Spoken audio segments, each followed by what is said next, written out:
नमस्कार दोस्तों। आज मैं परियोजनाओं की कड़ी में आज मैं 5वां वीडियो लेके आपके सामने उपस्थित हुआ हूँ।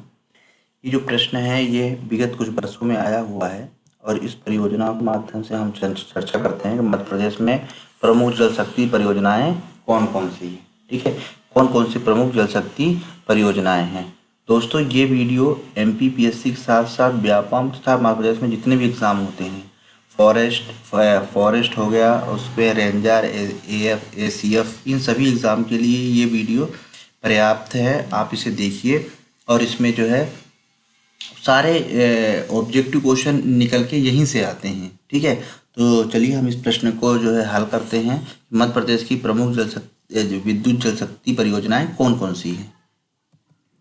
तो सबसे पहले जो है हम जो है देख रहे हैं इसका छोटा सा संदर्भ है, यानी एक लाइन का संदर्भ। मध्य प्रदेश के जल संसाधन से संपन्न राज्य है। इसी संपन्नता के कारण यहाँ कई परियोजनाएं जो है चलाई जा रही हैं, जो कि कौन कौन सी है, जो कि निम्नलिखित है, ये परियोजनाएं हैं।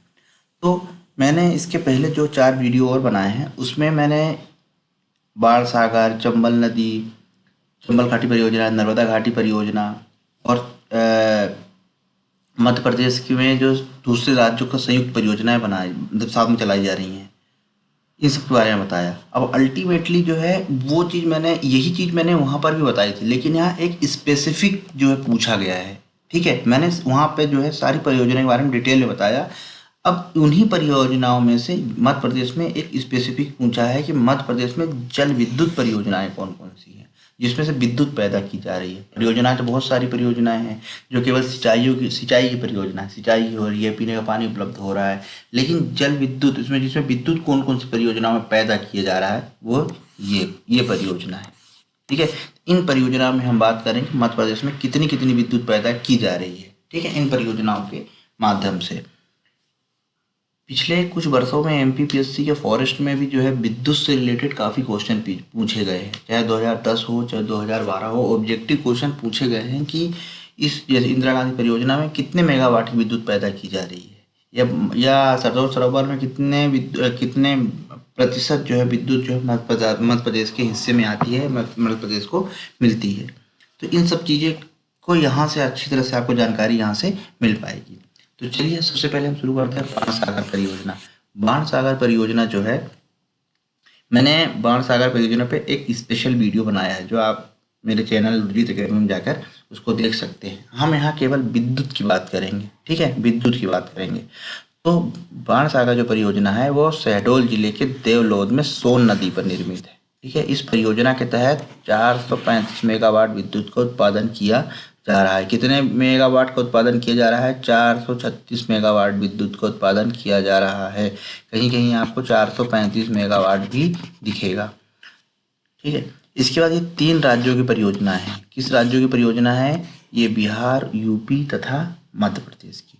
इसमें 2:1:1 इसके अनुसार जो है पानी, जल, विद्युत का जो है बंटवारा होता है, इसके अकॉर्डिंग। ठीक है, तो आप लोगों को ये सब चीज़ें ध्यान रखनी है। ध्यान रखने वाली बात क्या है?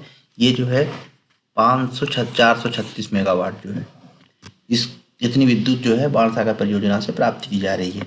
इसके बाद जो अगले परियोजना है चंबल घाटी परियोजना है। इसमें 3 बांध बनाए गए हैं चंबल घाटी परियोजना के तहत, जिसमें से पहला बांध है गांधी सागर बांध। गांधी सागर बांध मध्य प्रदेश के मंदसौर जिले में अवस्थित है। इसमें 115 मेगावाट की विद्युत की उत्पादन किया जा रहा है। कितने मेगावाट का? 115 मेगावाट का। जवाहर सागर परियोजना, ये दूसरी परियोजना है इसके अंतर्गत दूसरी परियोजना है चंबल घाटी परियोजना के अंतर्गत ये दूसरी परियोजना है। ठीक है, तो इस दूसरी परियोजना जो है ये कौन सी? जवाहर से पहली ये थी, दूसरी ये है। इसके लिए कोटा में बना हुआ है। इसमें 99 मेगावाट विद्युत का उत्पादन किया जा रहा है। कितने मेगावाट का? 99 मेगावाट का विद्युत का उत्पादन किया जा रहा है।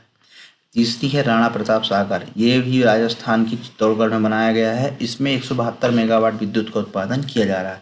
ये तीनों विद्युत परियोजनाएं चंबल नदी परियोजना या चंबल घाटी परियोजना के अंतर्गत आती है। ये मध्य प्रदेश और राजस्थान की क्या है? संयुक्त परियोजना है। कैसी परियोजना है? संयुक्त परियोजना है।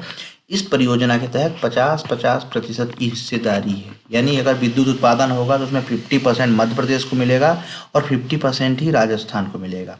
ठीक है। तो गांधी सागर बांध में 115 मेगावाट, जवाहर सागर बांध में 99 मेगावाट और राणा प्रताप सागर में बांध में 172 मेगावाट विद्युत का उत्पादन किया जा रहा है। ठीक है दोस्तों, आगे देखते हैं नर्मदा घाटी परियोजना। कौन सी परियोजना? नर्मदा घाटी परियोजना। नर्मदा घाटी परियोजना जो है नर्मदा नदी पर निर्मित है। कौन सी नदी पर निर्मित है? नर्मदा नदी पर निर्मित है। इसके अंतर्गत नर्मदा घाटी परियोजना के अंतर्गत 4 बांध, मुख्यतः 4 बांध आते हैं। कौन कौन से बांध आते हैं? 4 बांध। जो पहला बांध है वो है सरदार सरोवर बांध। कौन सा बांध है? सरदार सरोवर बांध। दूसरा है इंदिरा सागर परियोजना या इंदिरा गांधी सागर परियोजना। इसके बाद जो है अगले परियोजना आता है ओमकालेश्वर, जो खंडवा बना हुआ है, और इसके बाद आता है महेश्वर। मैंने आपको जब नर्मदा घाटी परियोजना पढ़ाई थी उसमें मैंने डिटेल में बकायदे डायग्राम के साथ उस परियोजना के बारे में बताया था आपको, कौन सी परियोजना कहाँ अवस्थित है और उसमें क्या क्या चीज़ है। पर क्योंकि हम यहाँ पर मात्र विद्युत का जो है हम विद्युत प्रदेश की में बारे में जानने की कोशिश कर रहे हैं। देखिए एक बार प्रश्न और देख लेते हैं। मध्य प्रदेश की प्रमुख जल विद्युत शक्ति परियोजनाएं कौन कौन सी है ना। प्रश्न से हमें क्या है, भटकना नहीं है, इसलिए इस चीज़ को ध्यान में रखते हुए काम करना है। तो सबसे पहले सरदार सरोवर बांध की बात कर लेते हैं। ये 4 राज्यों की संयुक्त परियोजना है। राज्य ये हैं मध्य प्रदेश, गुजरात, राजस्थान, महाराष्ट्र। इसमें कुल कितने हैं विद्युत उत्पादन? 57% उत्पादन जो विद्युत का होता है वो मध्य प्रदेश को मिलता है। ठीक है, बाकी सभी राज्यों में और में बंटवारा होता है, लेकिन 57% कितना है मध्य प्रदेश को, इसको मिलेगा मध्य प्रदेश को। इसके बाद इंदिरा सागर परियोजना है, ये खंडवा के पुनासा में। ये परियोजना पूरी तरह मध्य प्रदेश में अवस्थित है। इसमें 1000 मेगावाट का उत्पादन होता है। कितना? 1000 मेगावाट का।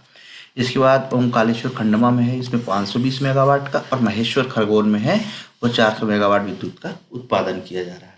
किस परियोजना के तहत है ये? नर्मदा घाटी परियोजना के तहत।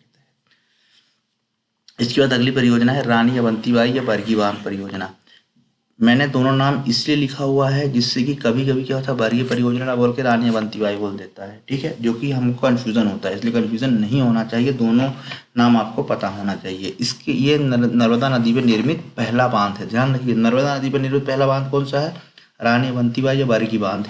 इसमें 90 मेगावाट विद्युत का उत्पादन किया जा रहा है। कितने मेगावाट का? 90 मेगावाट एंड 90 मेगावाट का विद्युत का उत्पादन किया जा रहा है। माता टीला बांध परियोजना। दोस्तों जब मैंने इसके पहले जो वीडियो बनाया है उसमें मैंने इसका दूसरा नाम भी लिखा है, यानी इसके 2 नाम हैं। आपको बताना है कि माता टीला, कमेंट्स बॉक्स में, कि माता टीला बांध के दूसरे किस नाम से जाना जाता है। ठीक है, तो ये बेतवा नदी पर निर्मित है और ये मध्य प्रदेश और उत्तर प्रदेश संयुक्त परियोजना है। 22 मेगावाट विद्युत का इसके तहत उत्पादन किया जा रहा है। कितने मेगावाट का? 22 मेगावाट का। अभी तक हमने जितनी परियोजनाएं पढ़ी उसमें सब में सिंचाई की जाती है, विद्युत उत्पादन किया जा रहा है, सभी मल्टीपर्पज़ परियोजनाएं अभी हमने पढ़ी। कुछ बहुत देसी हैं, कुछ केवल बहुत देसी नहीं, जिसमें कुछ 2 ही उसके उद्देश्य, एक ही उद्देश्य, सिंचाई या पानी। ठीक है, पर यहाँ पे स्पेसिफिक क्वेश्चन हम पढ़ रहे हैं विद्युत उत्पादन। तो हमने जितनी परियोजनाएं पिछले पढ़ी हैं उनमें से सब में से ले लेके क्या विद्युत के बारे में जो है हम यहाँ चर्चा कर रहे हैं। चलिए इसी कड़ी में अगला देखते हैं। दोस्तों इसका आपको कमेंट बॉक्स में नाम बताना है, माता टीला बांध को और किस नाम से जाना जाता है। ठीक है, माता टीला बांध को और किस नाम से जाना जाता है। अगली जो परियोजना है वो है पेंच परियोजना। पेंच परियोजना में 107 मेगावाट विद्युत का उत्पादन किया जा रहा है। छिंदवाड़ा जिले में निर्मित है। छिंदवाड़ा जिले में, प्रदेश के छिंदवाड़ा जिले में निर्मित है। दोस्तों आप कमेंट्स बॉक्स में ये भी बताना है कि ये किस राज्य की संयुक्त परियोजना है, किस राज्य की, यानी ये प्रदेश है, इसके अलावा दूसरा राज्य कौन सा है, ये परियोजना है। ठीक है, अगली परियोजना हम बात कर रहे हैं केन परियोजना। केन परियोजना जो है मध्य प्रदेश और उत्तर प्रदेश की संयुक्त परियोजना है। इसके तहत 50 मेगावाट विद्युत का उत्पादन किया जा रहा है। कितने विद्युत मेगावाट का उत्पादन किया जा रहा है? 50 मेगावाट विद्युत का उत्पादन किया जा रहा है। ठीक है दोस्तों, अब इसके बाद जो है ये जो है इसे 50 मेगावाट विद्युत का उत्पादन किया जा रहा है। अब क्योंकि इसे पूछा गया है कि मध्य प्रदेश की प्रमुख जल विद्युत शक्ति परियोजनाएं, ये इतनी मध्य प्रदेश की प्रमुख जल शक्ति परियोजनाएं हैं जिसमें ऐसे विद्युत उत्पादन किया जा रहा है। परियोजनाएं तो और भी हैं लेकिन उसके पर्पस जो है उद्देश्य दूसरे हैं, सिंचाई है, लेकिन यहाँ पर हम केवल विद्युत की बात कर रहे हैं। तो विद्युत में इतनी परियोजनाएं हैं। ठीक है, अगर आपको मेंस में लिखने को आता है कि मध्य प्रदेश में जल विद्युत की परियोजनाओं के नाम बताइए या उनका संक्षिप्त वर्णन कीजिए, तो ये एकदम परफेक्ट आंसर है। आप इसको लिखकर अपने नोट्स बनाकर 1 से 2 बार आप रिवीजन करेंगे। अगर रिवीजन नहीं भी मान लीजिए करते हैं तो मेरे पिछले जितने 4 वीडियो बने अगर आप उनसे पढ़ लेते हैं तो आपको अपने आप ही याद हो जाएगा, उसमें याद करने की कोई ज़रूरत ही नहीं पड़ेगी, क्योंकि इसको मैंने हर बिंदु को बिंदुवार जो मैंने इतने अच्छे से समझाया है जिससे आपको बहुत आसानी से समझ में आ जाएगा। ठीक है दोस्तों, पढ़ते रहिए, नोट्स ज़रूर बनाएं। हाँ, मैं इसमें पीक पॉइंट बताना भूल गया। इसके कुछ शब्द हैं पीक जो आपको हमेशा से याद रखने हैं, जैसे बाण सागर परियोजना अगर आ गया, ये आपने पढ़ा है, इसमें से अगर कोई भी क्वेश्चन आएगा, क्या याद रखना है, कितने राज्यों की परियोजना है, 3 राज्यों के आपको नाम याद रखना है, मैं कितने मेगावाट विद्युत उत्पादन का किया जा रहा है ये रखना है, और कहाँ बनाया गया है, किस नदी पे बनाया गया है। ठीक है, अगर किसी परियोजना की आप बात करें क्या इम्पोर्टेंट है, मान लीजिए क्या क्या इम्पोर्टेंट है बताइए मुझे। सबसे पहले क्या है, उसका नाम, ठीक है, अब कहाँ बनी हुई है, ठीक है, किस नदी पे बनी हुई है, कितने लोग शामिल हैं, यानी कितने राज्य इसमें शामिल हैं, उनका अनुपात क्या है, ठीक है, अनुपात क्या है, और उसका उद्देश्य क्या है। अगर आपको किसी भी परियोजना के बारे में इतने चीज़ें अगर आपको पता है तो आप आसानी से उसके बारे में लिख सकते हैं। ठीक है, यही चीज़ मैंने अपने सारे वीडियो में बताने की आपको कोशिश की है। देखिए, पहला देखा जाए देवलोध, शहडोल देवलोध में अवस्थित है, किस नदी पे बना है, सोन नदी पे बना हुआ है, बिजली इतनी उत्पादन हो रही है, कितने राज्य हैं, इतने राज्य हैं, कौन कौन से राज्य हैं, ये है, इसका उद्देश्य क्या है, उद्देश्य मैंने बताया है, ये बहुउद्देशीय परियोजना है जिसके बहुत सारे उद्देश्य हैं, सिंचाई भी, बिजली भी, पीने का पानी भी, मत्स्य पालन भी, पर्यटन को भी बढ़ा देना, ये इतने सारे उद्देश्य हैं। ठीक है, पर हम यहाँ विद्युत के बारे में ही केवल मात्र चर्चा कर रहे हैं, क्योंकि ये प्रश्न विद्युत के बारे में ही पूछा गया है। इस तरह चंबल घाटी है, तीन बांध देखिए आपके सामने क्रमबद्ध 3 बांध हैं, ये 3 बांध कहाँ कहाँ अवस्थित हैं, किस किस जिले में अवस्थित हैं, कितने मेगावाट उत्पादन किया जा रहा है। चंबल नदी पे सारे बांध बने हुए हैं। ठीक है, क्योंकि चंबल नदी जब जाना पहाड़ी से इंदौर से निकलती है तो निकलते हुए वो राजस्थान में ही भी जाती है, इसीलिए ये बांध जो है वहाँ बने हुए हैं। पर क्योंकि मध्य प्रदेश इसमें हिस्सेदार है, बनने के बाद बांध वहाँ बनने के बाद ही, क्योंकि ये नदी मध्य प्रदेश से निकलती है ना, इसलिए इसका मध्य प्रदेश का जो है हिस्सा है। इसमें सारे इसमें कितने अंशदान हैं हिस्सेदारी दोनों की, 50-50% की, ये चीज़ आपको याद रखनी है। इसके बाद नर्मदा घाटी परियोजना है। देखिए, नर्मदा घाटी का परियोजना के तहत ये शामिल है, ये शामिल है, सरदार सरोवर, इंदिरा गांधी, ओमकालेश्वर, महेश्वर शामिल है। ठीक है, जब आप मेरा ये वीडियो देखेंगे मैंने उसमें बहुत अच्छी तरह से बाकायदे डायग्राम के साथ समझाया है, कौन सी परियोजना कहाँ पर अवस्थित है ये तक बताया है मैंने। आपको उस डायग्राम के माध्यम से आसानी समझ में आ जाएगा और इसके बारे में आप बहुत ही अच्छी तरह से लिख जाएंगे। मैंने उसमें बहुत अच्छी तरह समीक्षा की है, उसमें कुछ नकारात्मक पॉइंट है वो भी बताया है, सकारात्मक भी बताया है। ठीक है, उसमें कितनी विद्युत उत्पादन हो रही है, सारी चीज़ बताई है। ये बरगी बांध हो गया, एक आदि माता टीला बांध हो गया, और फिर पेंच और एक केंद्र परियोजना हो गई। इस तरह से जो है हमारा इस प्रश्न का उत्तर समाप्त होता है। और दोस्तों, उम्मीद है कि जब आप इसे अपनी कॉपी में लिखेंगे तो आप पाएंगे कि कंप्लीट आंसर है। हाँ, इसमें कुछ जोड़ा और घटाया जा सकता है, मतलब इसमें कुछ चीज़ें ऐड की जा सकती हैं और जो आपको याद रखने में आसानी हो। ठीक है दोस्तों, पढ़ते रहिए, नोट्स ज़रूर बनाइए। नमस्कार।